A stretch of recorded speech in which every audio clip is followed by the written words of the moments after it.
We interrupt this program to bring you an important Wayfair message. Wayfair's got style tips for every home. This is Styles McKenzie helping you make those rooms sing. Today's style tip. When it comes to making a statement, treat bold patterns like neutrals. Go wild, like an untamed animal print area rug under a rustic farmhouse table from Wayfair.com. Arr, fierce. This has been your Wayfair style tip to keep those interiors superior. Wayfair, every style, every home. Good afternoon or good evening, one and all. You're tuned in to the China History Podcast. Laszlo Montgomery here. Thanks to all new prescribers to my Patreon and CHP Premium. I appreciate your support of this long-running family program, already in its 14th year.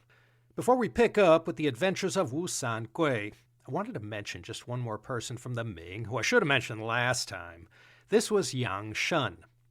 He was Yunnan's most famous literary figure of his day, and is also one of the Ming Dai San Caizi, the three literary greats of the Ming, the other two being Xie Jin and Xu Wei. Yang Shen, he lived 1488 to 1559. He came from a renowned family of scholar officials and showed amazing promise, just like his contemporary Wang Yangming.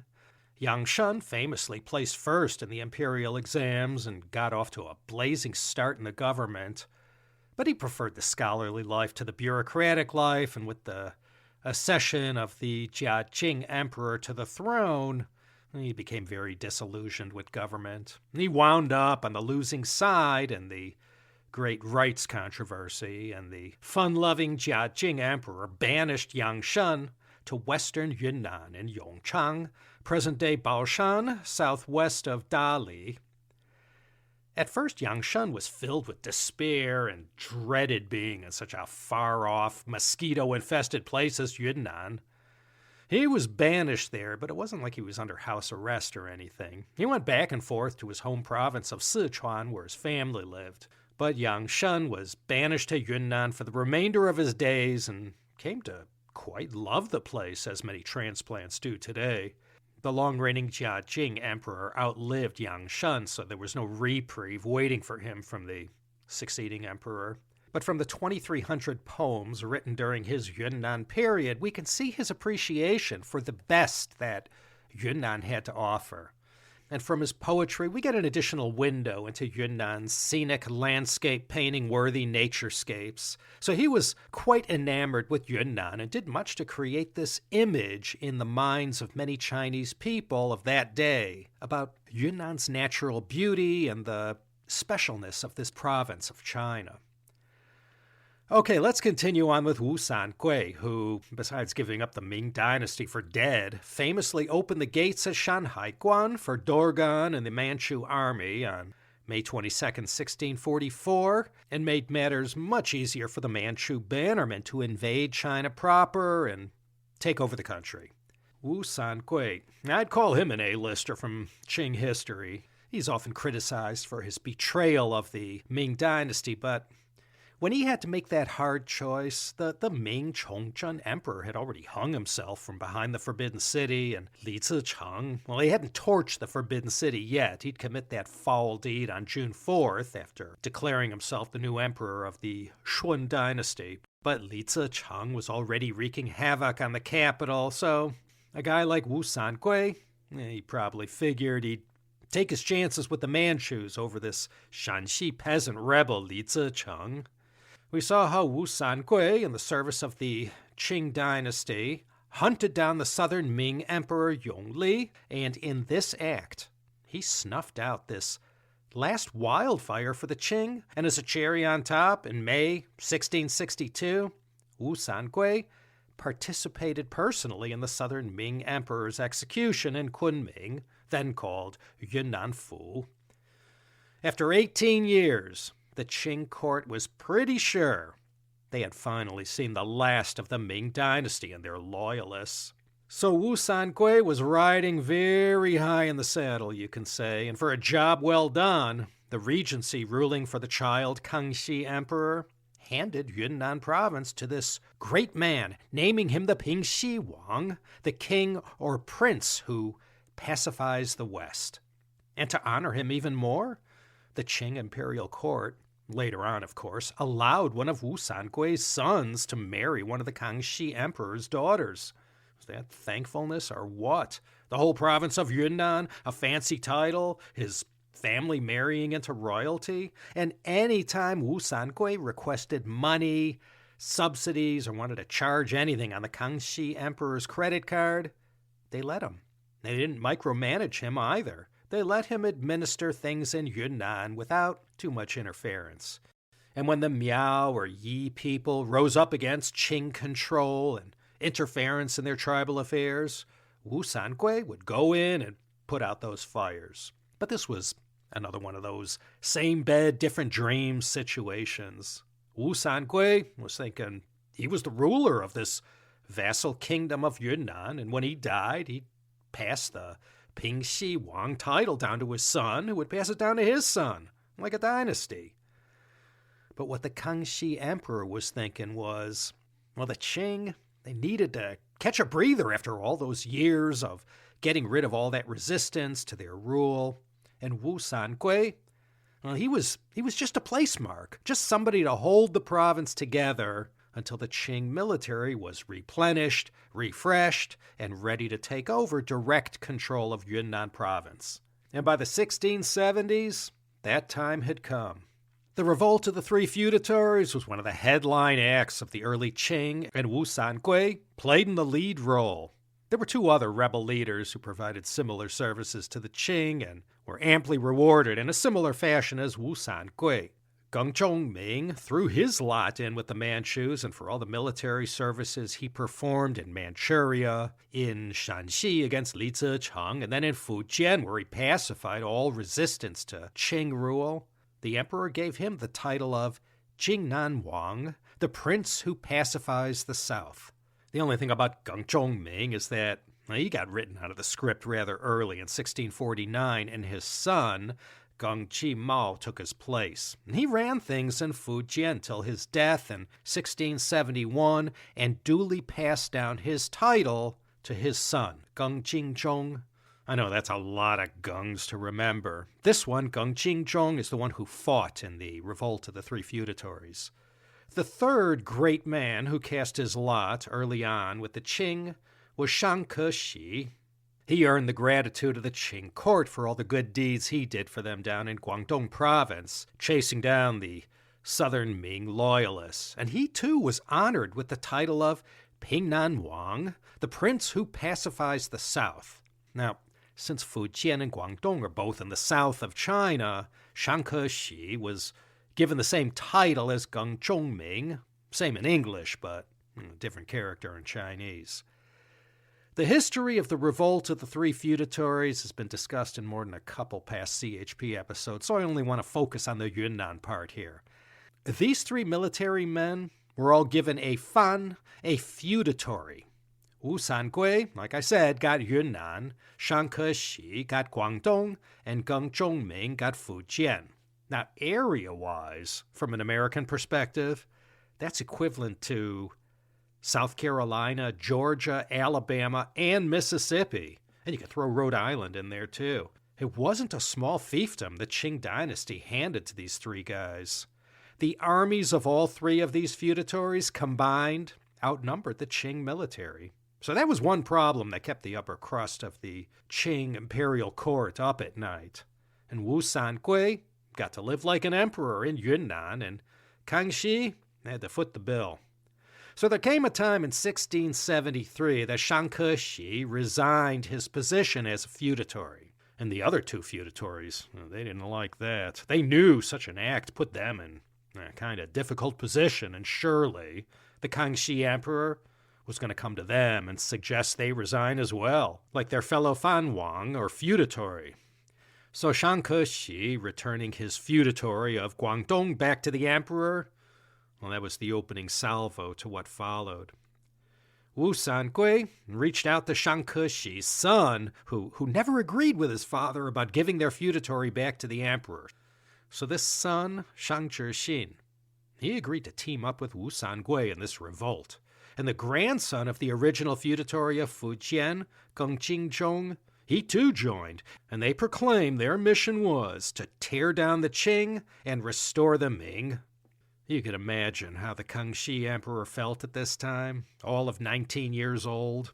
Since he began his reign at age 7, all his efforts had been spent consolidating the regime and wiping out the last vestiges of their dynastic predecessor.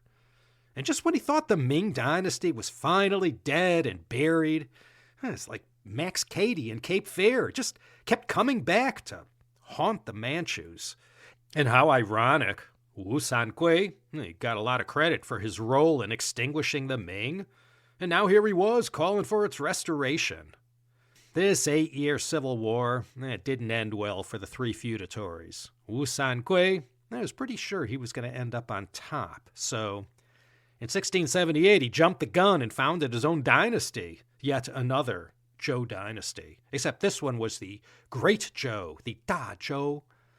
First, there was the original Zhou dynasty of ancient times, and the northern Zhou of 557-581. Then Wu Zetian established her Zhou dynasty, the Wu Zhou, from 690 to 705. And there was another Zhou dynasty, the Hou Zhou, the later Zhou that followed the demise of the Tang.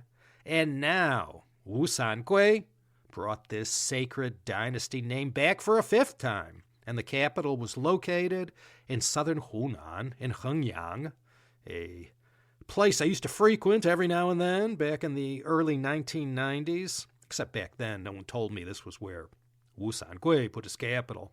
Actually, there were 6 Zhou dynasties. I didn't mention Jiang Shicheng's state that he set up during the Red Turban Rebellion, 1354 to 1367. Anyway, Wu Sangui's Zhou dynasty was the shortest lasting of them all, and he died 7 months into his reign on October 2nd, 1678. And his grandson took over as emperor, but 1681, he too fell to the Qing army, and so livid was the Kangxi Emperor. You don't want to know what he had his men do with Wu Sangui's corpse after they got their hands on it. Where Yunnan is concerned, most China general history books tend to jump straight from the end of the Revolt of the Three Feudatories to the Panthay Rebellion, but there's plenty to say about Yunnan in the 18th century during the Yongzheng and Qianlong eras, the best years of the Qing. Han Chinese migration to Yunnan greatly increased in the Ming, but during the Qing, especially during the 1700s, the stream of migrants from the east and from the north became a torrent. The Qing military now had a sizable presence down there, and soldiers based in Yunnan brought their wives and children with them. And there were also the many officials and petty bureaucrats who worked in the provincial government. And there were also countless Han merchants and entrepreneurs who had migrated to Yunnan in search of riches. There were also a lot of Thai people in Yunnan. They existed in even greater numbers next door in Guangxi. Thai, T-A-I, included the Dai people in Yunnan. There were others in the Shan state of northern Myanmar, all over Thailand and Laos, Vietnam. And these Thai people all share a common branch of the Thai Kadai language family. And these languages differed from the other languages of that region, Mon Khmer, Miao Yao, and Sino-Tibetan. In Yunnan, among the many ethnic minorities, the Dai were a very sophisticated people. This was evident in their political organization, for one, and in their literacy. They had their own writing system, wrote their own histories that offered an alternative to the Sinocentric historiographers of the dynasties. They had diplomatic and trade relations with other surrounding peoples, and they had their own aristocracy and aristocratic culture. And the Dai were mainly concentrated in the south and southwest of Yunnan. Up to now, we've mainly looked at the north of Yunnan, where Kunming is, Lake Dian, the Dian Kingdom, and Dali, who's located in the northwest. In this episode, we're going to travel to South Yunnan, to one of the homelands of the Dai people. And the epicenter of this part of the Dai heartland is Xishuangbanna, also known as Sipsongpanna. The inhabitants of this southernmost part of Yunnan went back thousands of years.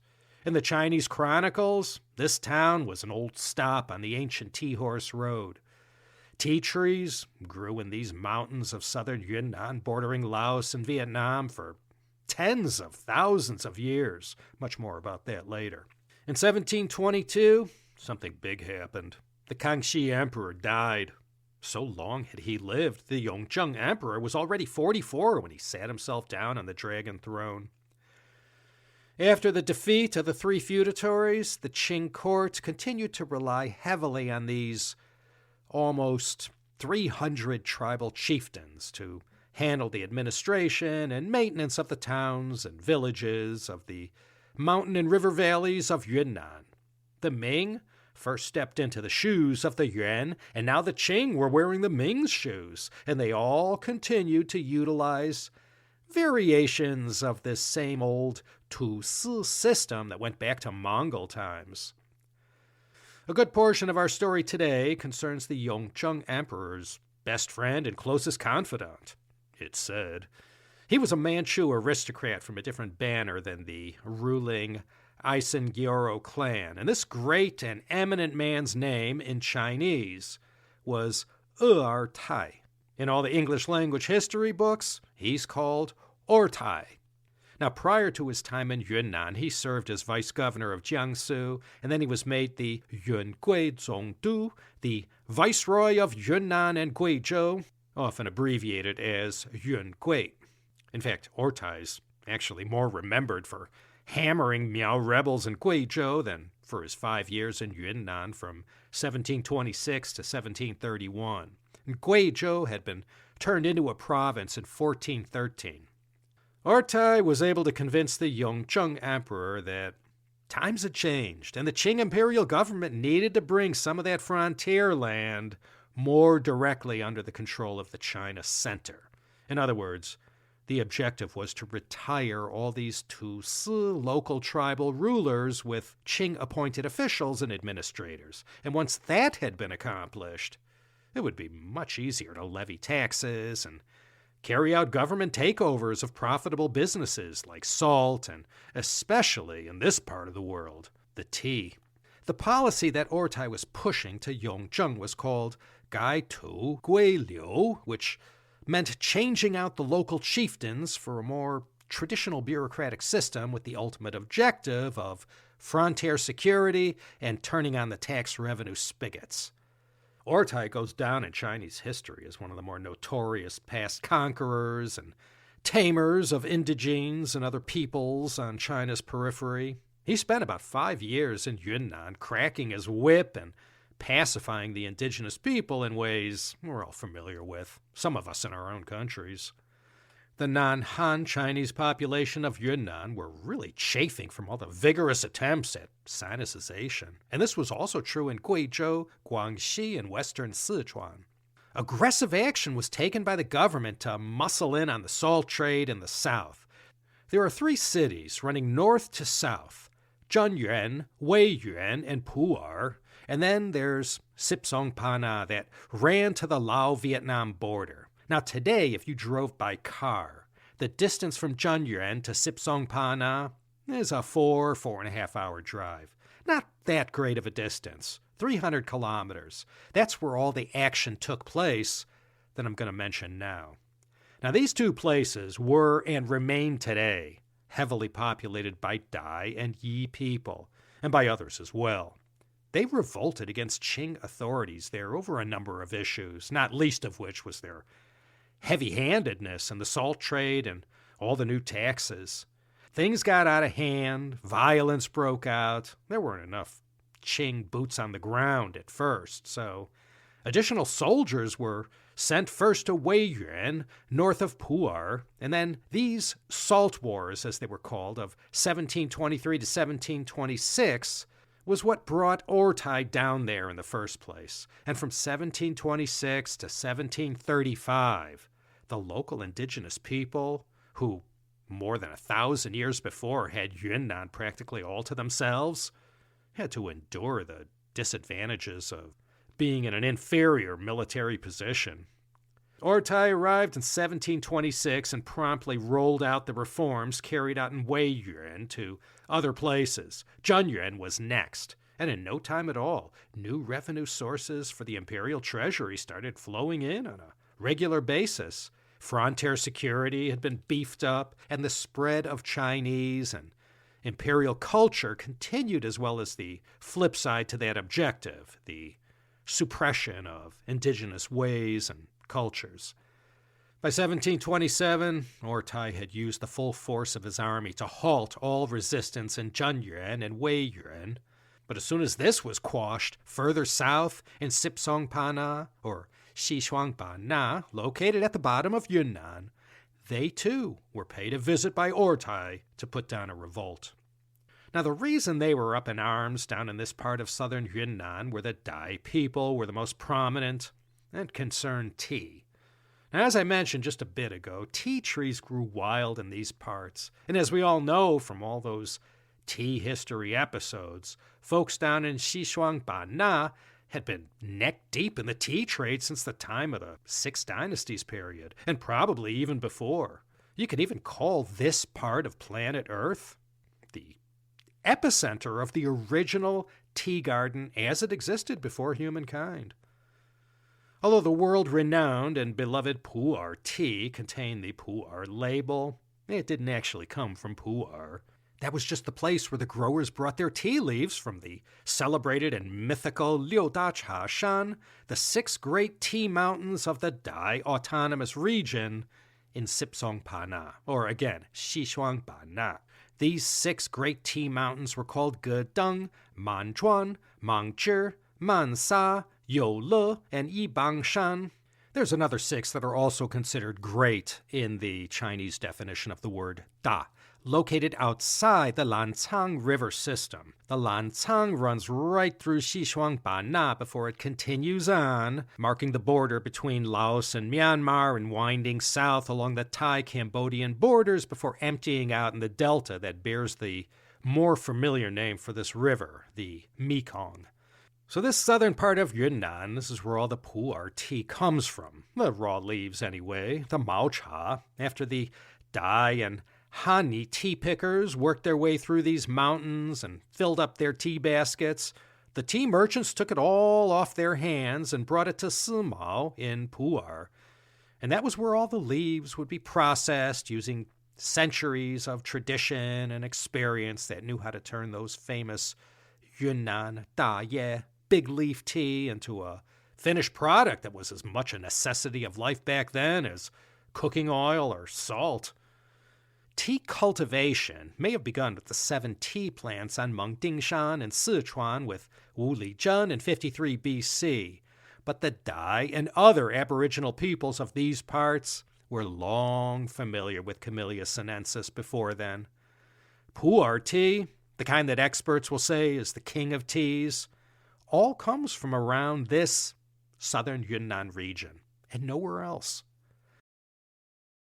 We interrupt this program to bring you an important Wayfair message. Wayfair's got style tips for every home. This is Nicole Byer, helping you make those rooms flyer. Today's style tip: when it comes to making a statement, treat bold patterns like neutrals. Go wild! Like an untamed animal print area rug under a rustic farmhouse table from Wayfair.com.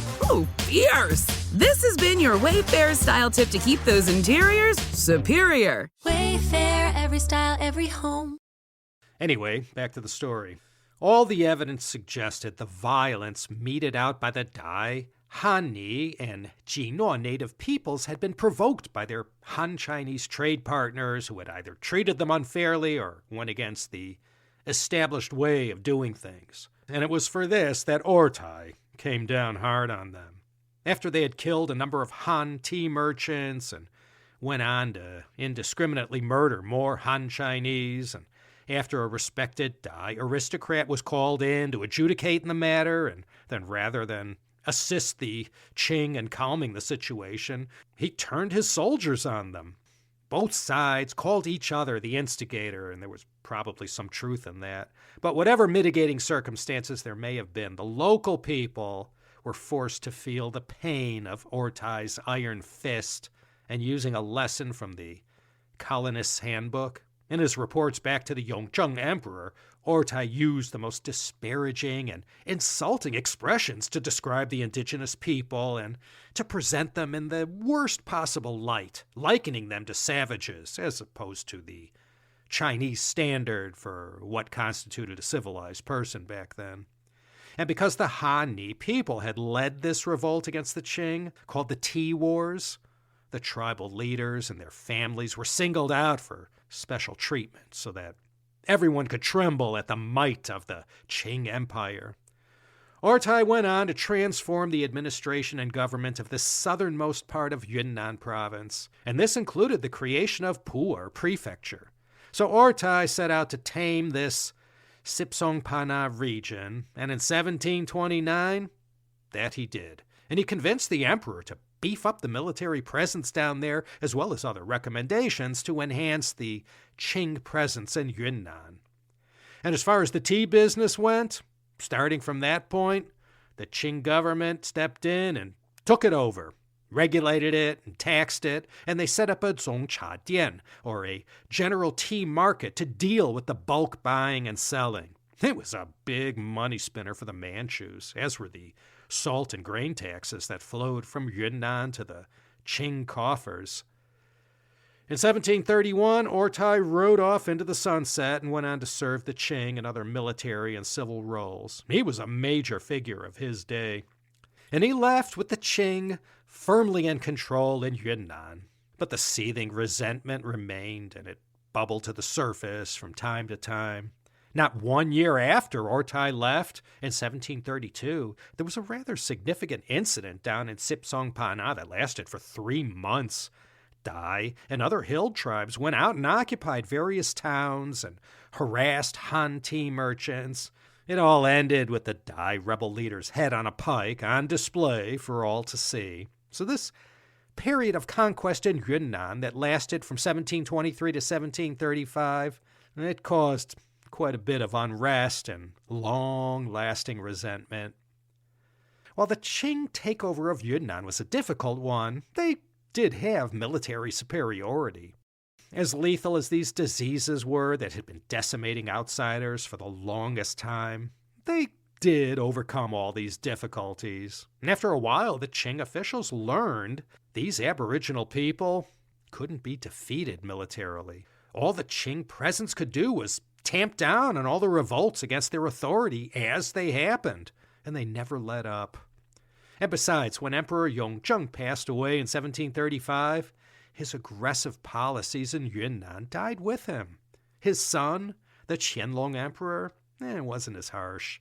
Even in Sipsongpana, local rule shifted back to Dai aristocrats, and the Qing court found that allying with these Dai beat fighting them in the mountains, and the heavy Qing presence in Sipsongpana moved up north to Sima in Pu'er Prefecture. And today, Sima is a district of Pu'er. There was also a copper crisis in the 18th century. Coinage in China among the masses involved copper cash. Copper was imported from Japan because they couldn't mine enough in China at that time. In 1715, Japanese policies changed and less copper was exported. So facing this crimp in the supply chain, the government turned to the mines in Yunnan in order to keep the copper supply sufficient enough to allow the treasury to mint enough coinage. And for a country that ran on copper coinage, Yunnan quietly provided the natural resource that facilitated the continued prosperity of the Qing Dynasty. And into the Qianlong period, as the Qing officials began to feel around the edges of Yunnan, trying to get a handle on their latest conquest, they fell back on the same old methods of past centuries, making alliances with local tribal chieftains who handled all the affairs going on in Yunnan for the Qing center in Beijing. Now, during the Ming, after an intensive period of migration to Yunnan, the Han Chinese made up about a third of the province's population. But by the mid to late Qing, the number of Han residents reached 60%, and all these native people who had called various parts of Yunnan their home since before the time of the Yellow Emperor, well, they found themselves slotted in the Shaoshu Minzu category. They were ethnic minority people now. If you recall, thanks to all the good times in China during the three emperors, Kangxi, Yongzheng, and Qianlong, there was a population spike, the likes of which that had not been seen in a long time. We're all familiar with the social and economic consequences of this population explosion in southern Guangdong among the Hakkas and Bunde native Cantonese people who were fighting to the death over land. Peasants, merchants, and pioneers from elsewhere in China, who looked favorably on the prospects in the southwest, came in numbers never seen before. And copper being such a critical resource for the Qing economy, well, you could be sure it was tightly government-controlled. Besides copper and silver, Yunnan had deposits of gold, tin, and lead, which early on allowed them to make things from bronze. In fact, there are theories that maintain all these Shang and Zhou dynasty bronzes were made from metals transported from Yunnan to the Yellow River Valley. And the mining business, as we can see from past history, and even today, the mineral-rich havens on the planet, well, that's a rough business run by tough people, and mining was a huge industry in Yunnan, and miners fought and killed each other in Yunnan just like they did elsewhere in the world during these bad old days of the mid-19th century. In a serious attempt to finally phase out cowrie shells as the local currency, the Ming began minting copper coins in Yunnan in 1555. But local resistance in Yunnan made it very slow-going. I mean, just look at how much resistance there still is in American society, cutting the cord with cash. Well, it was the same in Yunnan. After a few thousand years, the people got used to this cowrie shell money. But into the Qing, finally, copper cash became the main source of money down there. Next episode, I was going to introduce the Panthay Rebellion, but before we go there, I wanted to first discuss some of the historical background about the Muslim presence in Yunnan. For those of you who follow China news and events, Yunnan's Muslim community has been in the news lately. This is June 2023 as I'm recording this. Because of the government action to partially dismantle portions of the Najiaying Mosque in Yuxi, part of Tonghai County, I mentioned Tonghai County last time in part 2. A lot of Mongol troops had been stationed there 500-600 years ago, and those who survived the Ming takeover of Yunnan remain there. Anyway, the current controversy concerns this mosque built back in 1370, right at the start of the Ming. New government regulations implemented several years ago dictated how mosques could be constructed. No domes or minarets were allowed. And in defiance of this law, these local Yuxi Hui residents did just that. So the news story concerns the protests that are going on there right now to defy the government efforts to tear down these illegal structures. So this story has been recently popping up in news feeds of anyone subscribing to any of the China-watching newsletters and podcasts. So let's jump backwards 3 or 4 centuries ago and get a small taste of some historical context to this news item. This Yuxi area is predominantly populated by Hui Chinese. The Hui are Han Chinese Muslims. Today there's only about 20,000 Hui in Yunnan. They speak Chinese. They're like any other Han Chinese in most ways, except they're from Muslim families and have their own traditional lifestyle, with Islam being central to their culture. A lot of Muslim people came to China during the earliest beginnings of Islam, in the Tang and during the Mongol Yuan Dynasty. Today, the Hui people comprise the 3rd largest group of minority people in China. But Islam only took hold in Yunnan in the 1270s, thanks to one man in particular, and this was Sayyid Ajall Shams al-Din Omar al-Bukhari. In the Chinese histories, they refer to him as Sai Dian Chi Shan Si Ding. He came from an eminent family from Bukhara, as his name suggests. His father had early gained the favor of Genghis Khan for surrendering to him early in the Mongol conquest, and his armies went on to fight for the Mongols. Ajall Shams al-Din Omar fought for Kublai Khan and Dali, and following the conquest of this kingdom in 1274, the Yunnan administrative province was established under the Yuan dynasty. And for his loyalty and reliability whenever called upon, Kublai Khan appointed Ajall Shams al-Din Omar, Yunnan's first provincial governor, and he established his government in the present-day provincial capital of Kunming.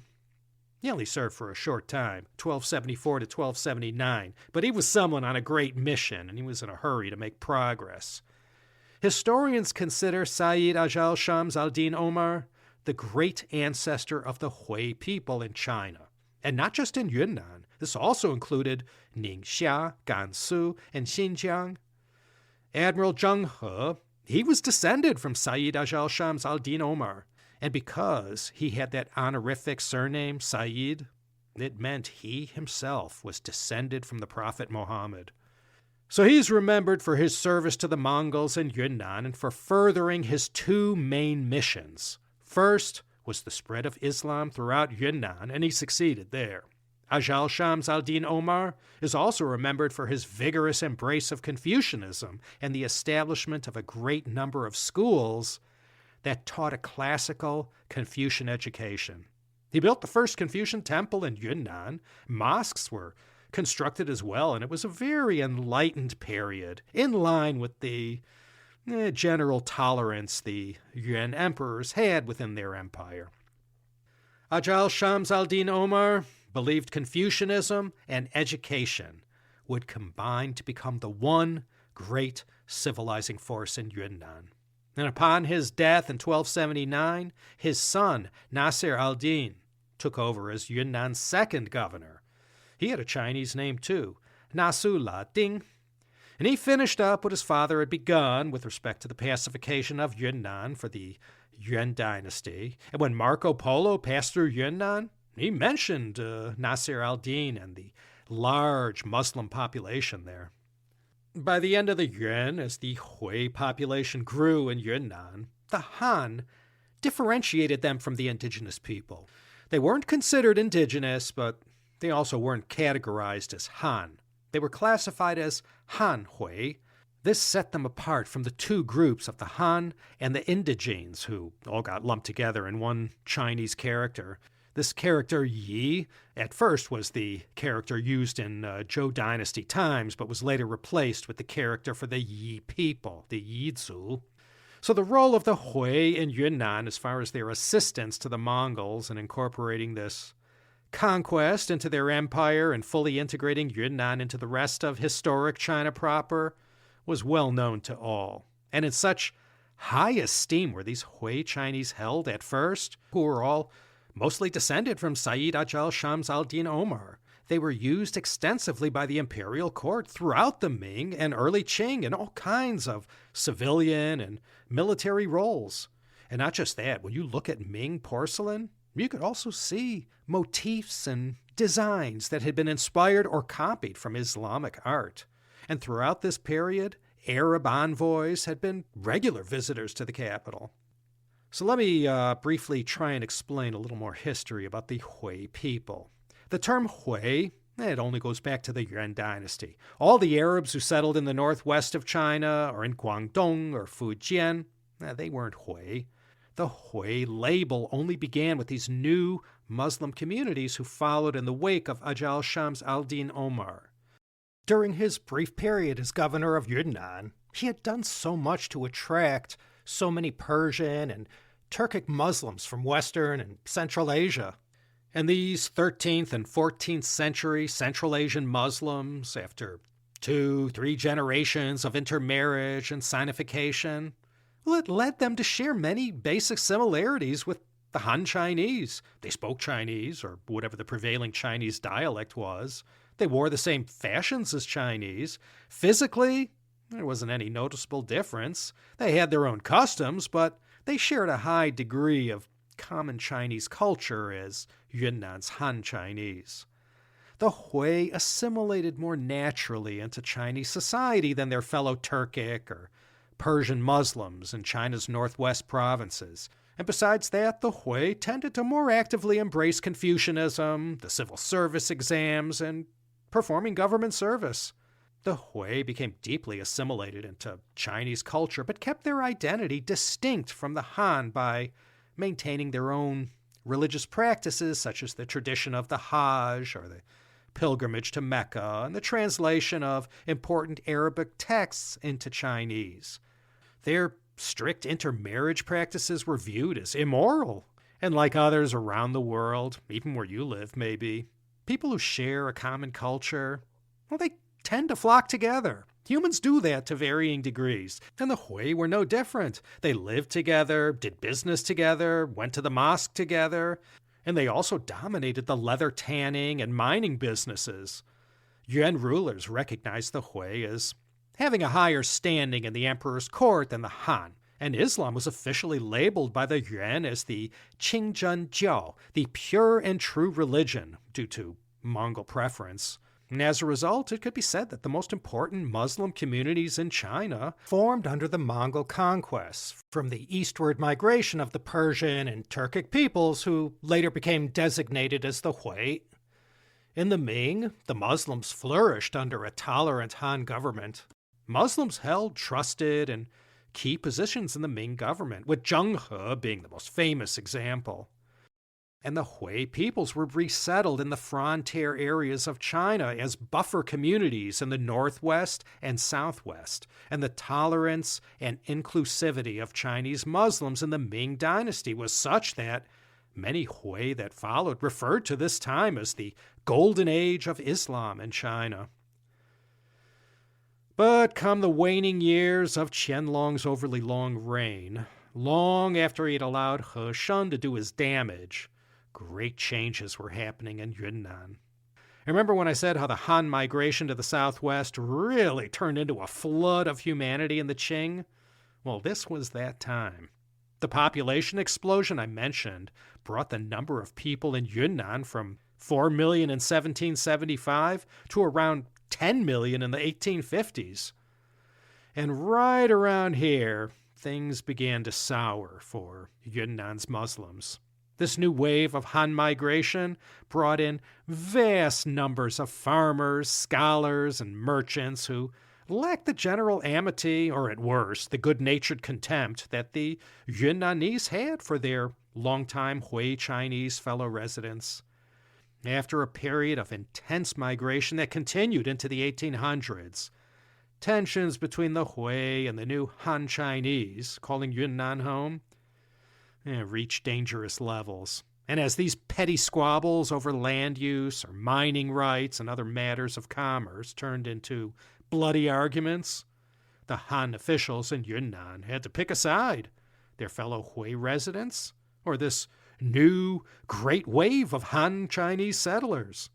Into the 1820s and 30s, the Hui found themselves under attack by Qing soldiers called in to push back against their protesting. On October 2nd, 1845, the city of Baoshan, as I mentioned at the outset, the old Chinese city of Yongzheng, Qing officials there carried out a Xicheng campaign. Xi means to clean, and Cheng means a city. So on that date, they locked the gates to the city, and officials, with the aid of local secret societies, cleansed the city of all Muslims. About 8,000 Muslim Yunnanese died, many who had been living there for more than 500 years. The Yunnan provincial government intervened in the matter, and upon completing their investigation, they found the Hui responsible. So when things like this start happening, it's almost never that they turn out well for the aggrieved party in the minority. And all this anti-Hui violence and outrages committed against them, and provincial officials looking the other way or being complicit, ultimately exploded in what became known as the Panthay Rebellion. And that, my fine friends, is going to be what we'll focus on next time. So, on that exciting note, let's slip the bookmark in and draw the curtains until next time. This is Laszlo Montgomery signing off from Los Angeles, California.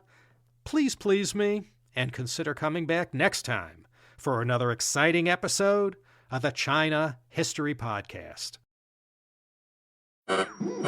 We interrupt this program to bring you an important Wayfair message. Wayfair's got style tips for every home. This is Styles Mackenzie helping you make those rooms sing. Today's style tip. When it comes to making a statement, treat bold patterns like neutrals. Go wild, like an untamed animal print area rug under a rustic farmhouse table from Wayfair.com. Arr, fierce. This has been your Wayfair style tip to keep those interiors superior. Wayfair, every style, every home.